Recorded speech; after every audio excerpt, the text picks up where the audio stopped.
नमस्कार, मैं जनवक्ता श्रीओम गौतम और खबर आ रही है उत्तर प्रदेश से। प्रयागराज में एक घटना होती है और इस घटना में एक दरोगा किसानों की सब्जी की रेडियो को, सब्जी के जो उन्होंने पटरी पर लगाई हुई थी उसको रौंद देता है और उसके बाद ये वीडियो वायरल हो जाता है। लेकिन ये आधी खबर है, पूरी खबर हम इसको बताते हैं। इस खबर का संज्ञान लेते हैं उत्तर प्रदेश के मुख्यमंत्री योगी आदित्यनाथ, जो कि भारत के सबसे बड़े सूबे के मुख्यमंत्री हैं। उसके बावजूद वो छोटी सी घटना पर संज्ञान लेते हैं और सीधे तौर पर एसपी को निर्देश दिया जाता है कि इस दरोगा के खिलाफ कड़ी से कड़ी कार्रवाई की जाए। और यही नहीं, बल्कि जिन किसानों का नुकसान हुआ है उनके नुकसान का आकलन करके उसकी भरपाई की जाए और जो पैसा लगता है वो इस दरोगा की सैलरी से ही काटा जाए। ये है पूरी खबर। और ये खबर इसलिए महत्वपूर्ण है कि ऐसा पहली बार हुआ है कि किसी प्रदेश के मुख्यमंत्री ने जनता के ऊपर होने वाले उत्पीड़न का संज्ञान लिया हो और विदिन 24 आवर्स उस पर इतना बड़ा और इतना कड़ा एक्शन लिया गया। योगी आदित्यनाथ अपने कामों की वजह से जाने जाते हैं और अपने विशेष तरीके की वजह से भी जाने जाते हैं। कल उनका जन्मदिन था, उसके बावजूद वो आपको वृक्ष लगाते हुए नजर आए। उससे पहले जब उनके पिताजी की मृत्यु होती है तब भी वो अंतिम संस्कार में शामिल नहीं होते हैं, लेकिन वो प्रदेश में अपनी सेवा कार्य में जुटे रहते हैं। अपने सेवा कार्यों की वजह से वो अपनी नई नई मिसालें पेश करते हैं और इस तरीके का पहली बार मिसाल है कि किसी दरोगा के ऊपर, पुलिस अधिकारी के ऊपर इस तरीके की कड़ी कार्रवाई हुई। और यही नहीं, चक्रेश सिंह जो वहाँ के एसपी हैं उनको भेजा गया कि आप जाइए और किसानों से माफ़ी मांगिए। और तमाम मीडिया में ये फोटो भी आए जब चक्रेश सिंह एसपी उस इलाके में, जिसे घूरपुर कहा जाता है, यमुना पार का इलाका है इलाहाबाद यानी कि प्रयागराज का, और वहाँ जाकर वो किसानों से हाथ जोड़कर माफ़ी मांगते हुए नज़र आ रहे हैं। ये पहली बार है कि मामूली सी खेती करके सब्जियां बेचने वाला व्यक्ति जब इस तरीके की घटनाएं देखता है तो निश्चित तौर पर उसकी आंखें नम हो जाती हैं और उसे ये विश्वास होता है कि इस बार उसने सही तरीके से अपना सेवक ही चुना है, बल्कि अपने ऊपर कोई राजा या मुख्यमंत्री नहीं चुना है। और इस तरीके की घटना पहली बार हुई है। और हर जाने को जिस तरीके से उन्होंने 24 घंटे के ऊपर सभी अधिकारियों को बोल दिया कि ऐसी घटनाएं अब दोबारा नहीं होनी चाहिए और अब शायद ही उत्तर प्रदेश में इस तरीके की घटनाएं आपको देखने या सुनने को मिलेंगी, क्योंकि जब पुलिस वालों को ये डर लगेगा कि यहाँ का मुख्यमंत्री इन चीज़ों को देखता है, इन चीज़ों को सुनता है और केवल देखता या सुनता ही नहीं है बल्कि उसके ऊपर कड़ी कार्रवाई भी करता है। पुरानी एक सूक्ति है कि दुर्जनस्य दंडम सुजनस्य पूजा। ये दो कार्य जो हैं ये महत्वपूर्ण है। राज्य के यही सबसे बड़े महत्वपूर्ण कार्य होते हैं कि अपराधियों को दंड दिया जाए और अच्छे लोगों को सम्मानित किया जाए। तो आजकल यही देखने को उत्तर प्रदेश में मिलता है। पहले अपराधियों के साथ में नेता लोग, मंत्री लोग गलबैयां डालकर घूमते थे और तमाम ऐसी घटनाएं आती थी कि जब मिनिस्टर खड़े होकर लोगों के ऊपर अत्याचार कराया करते थे। आपको याद होगा किस तरीके से मायावती और अखिलेश के राज में उत्तर प्रदेश में लोगों के ऊपर तमाम अत्याचार होते थे और मिनिस्टर या विधायक खड़े होकर उसकी अगुवाई किया करते थे।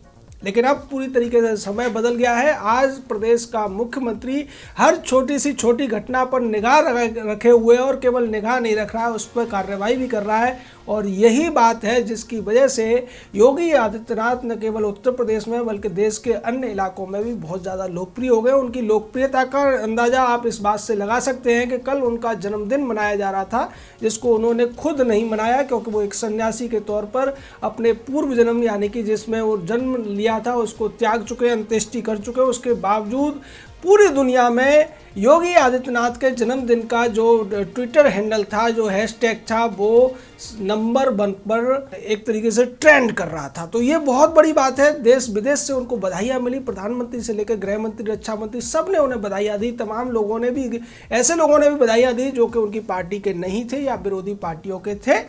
वहीं दूसरी तरफ वो प्रदेश के लोगों को एक संदेश दे रहे थे कि आप फलदार वृक्ष लगाइए। इसके पीछे एक बहुत बड़ा कारण है, हमारी भारतीय सनातन संस्कृति का यही कहना है कि फलदार वृक्ष आपको लगाने चाहिए। आप इसका फल नहीं खा पाएंगे लेकिन पूरी दुनिया उन फलों को खा सकती है। तो इसीलिए ये सारा का सारा संदेश उन्होंने दिया। और उसके बाद जब किसान के ऊपर बात आई, और इसमें एक और बड़ी चीज़ है जिसकी तरफ ध्यान कम लोगों का जा रहा है कि ये सब संभव हुआ है सोशल मीडिया की ताकत की वजह से। पहले इस तरीके की खबरें उठती नहीं थी, या तो इस तरीके की खबरें जब अखबारों को या टीवी चैनलों को पता चलती थी वो या तो इन्हें नज़रअंदाज कर देते थे, या फिर उस अपराधी से ही वो वसूली भी कर लेते थे कि या तो तुम हमें पैसा दो, नहीं तो हम इस वीडियो को दिखा देंगे। लेकिन सोशल मीडिया की वजह से ये छोटी सी घटना पूरे देश में फैली और उसका संज्ञान मुख्यमंत्री ने लिया और किसानों के साथ न्याय हुआ, जिसके बाद किसानों ने तहे दिल से शुक्रिया अदा किया, धन्यवाद दिया अपने मुख्यमंत्री का कि वो इतना बिजी रहते हुए भी हमारी छोटी सी छोटी बात का इतना ध्यान रखते हैं।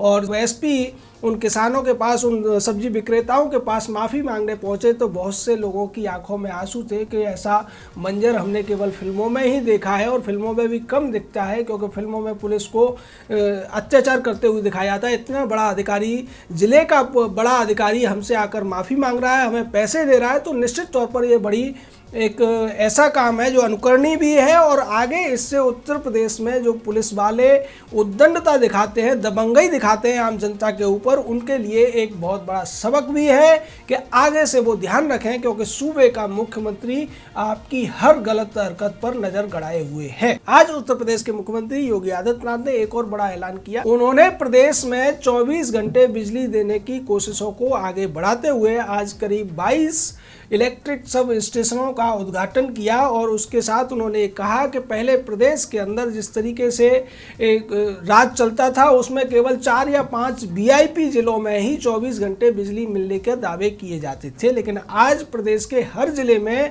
24 घंटे बिजली हम दे रहे हैं। और उसके साथ ही साथ जो तहसील मुख्यालय हैं उनमें भी 20 से 21 घंटे बिजली चल रही है। और अगर ग्रामीण एरिया की बात की जाए तो 17 से 18 घंटे बिजली हम ग्रामीण एरिया में भी दे रहे हैं। पहले केवल 4-5 जिले हुआ करते थे, रायबरेली, अमेठी, मैनपुरी जो मुलायम सिंह का इलाका है, या फिर मायावती का इलाका, या नोएडा जैसे, लखनऊ जैसे 1-2 जिले और हो जाते थे। लेकिन अब उत्तर प्रदेश में ये देखने को मिल रहा है कि बिजली सब जगह मिल रही है और किसी भी प्रकार की दिक्कत नहीं है। साथ ही साथ उन्होंने ये भी बताया कि 1 करोड़ 24 लाख लोगों को हमने, 24 लाख परिवारों को हमने, यानी कि 1.25 करोड़ परिवारों को हमने मुफ्त में बिजली का कनेक्शन भी दिया है, जो कि एक बहुत बड़ी उपलब्धि है। और ये उन लोगों के मुंह पर एक करारा तमाचा है जो दावे किया करते थे कि उत्तर प्रदेश में उन्होंने हर घर तक बिजली पहुंचा दी और इसमें बहुत बड़े घोटाले हुए थे, कभी राजीव गांधी योजना के नाम पर तो कभी कांसीराम बिजली योजना के नाम पर, तो इस तरीके के घोटाले हुए। लेकिन योगी आदित्यनाथ ने इन सब चीज़ों को दरकिनार करते हुए जिस तरीके से गाँव-गाँव, घर-घर में बिजली का कनेक्शन पहुँचाया, और उसके बाद ये भी सुनिश्चित किया कि केवल बिजली का कनेक्शन ही नहीं पहुंचना चाहिए,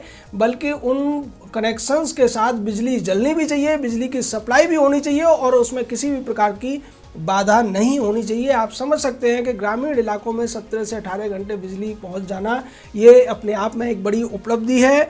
और आज जिन 28 सब स्टेशंस का उन्होंने उद्घाटन किया, उनके जो ज़िले हैं महोबा, बलरामपुर, उन्नाव, लखनऊ, सुल्तानपुर, अमेठी, प्रयागराज, बलिया, गोरखपुर, बस्ती, फिरोजाबाद, कानपुर, मथुरा, आगरा, मेरठ और गाजियाबाद और मुजफ्फरनगर, इतने ज़िलों में आज उन्होंने इलेक्ट्रिक सब स्टेशंस का उद्घाटन किया। और उन्होंने बताया कि पिछले 2-3 सालों में उन्होंने 20,000 करोड़ रुपए की लागत की योजनाओं का भी निर्माण करने का लक्ष्य रखा है। यानी कि बिजली उत्तर प्रदेश में किसी भी प्रकार से बाधित नहीं होनी चाहिए, सबको बिजली मिलनी चाहिए, क्योंकि केवल अमीरों का ही हक बिजली पर नहीं है, क्योंकि अमीर लोग शहरों में रहते हैं और उनके पास हर समय बिजली होती है, थोड़ी बहुत देर के लिए लाइट जाती है तो वो इन्वर्टर चला लेते हैं, लेकिन गरीब हमेशा इंतज़ार करता है। पहले ये हालत होती थी कि लोगों को मोबाइल चार्ज करने के लिए भी इंतज़ार करना पड़ता था और रात रात जगना पड़ता था। कई बार होता ये था कि रात को 2 बजे बिजली आती थी और 4 बजे बिजली सप्लाई रुक जाती थी।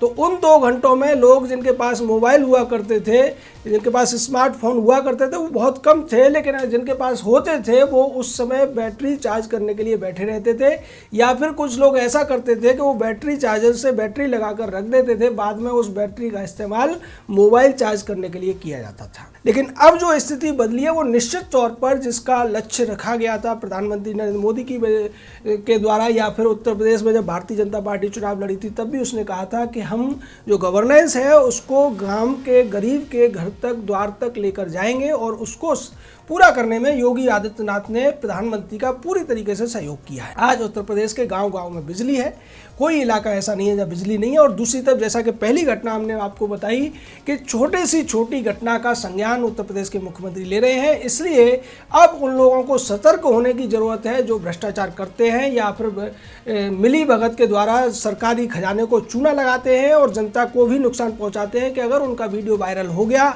और वो वीडियो अगर गलती से योगी आदित्यनाथ तक पहुंच गया तो नीचे से ऊपर तक किसी की भी खैर नहीं है। इसलिए उत्तर प्रदेश में अब अपराधियों को डरने की ज़रूरत है, क्योंकि यहाँ का जो मुख्यमंत्री है वो अपराधियों के साथ संबंध नहीं बनाता है, बल्कि अपराधियों को उनके किए की सज़ा दिलाने में कहीं पीछे नहीं रहता है और 24 घंटे के अंदर वो सज़ा दिला सकता है। ये भी योगी आदित्यनाथ का रिकॉर्ड है। इसलिए उत्तर प्रदेश जैसे कि कभी उल्टा प्रदेश तक की संज्ञा दे दी जाती थी, बीमारू प्रदेशों में गिनती होती थी, आज उत्तर प्रदेश एक उत्तम प्रदेश के तौर पर काम कर रहा है। और इसके लिए किसी को अगर श्रेय दिया जा सकता है तो वो है उत्तर प्रदेश के मुख्यमंत्री योगी आदित्यनाथ। जय हिंद, जय भारत।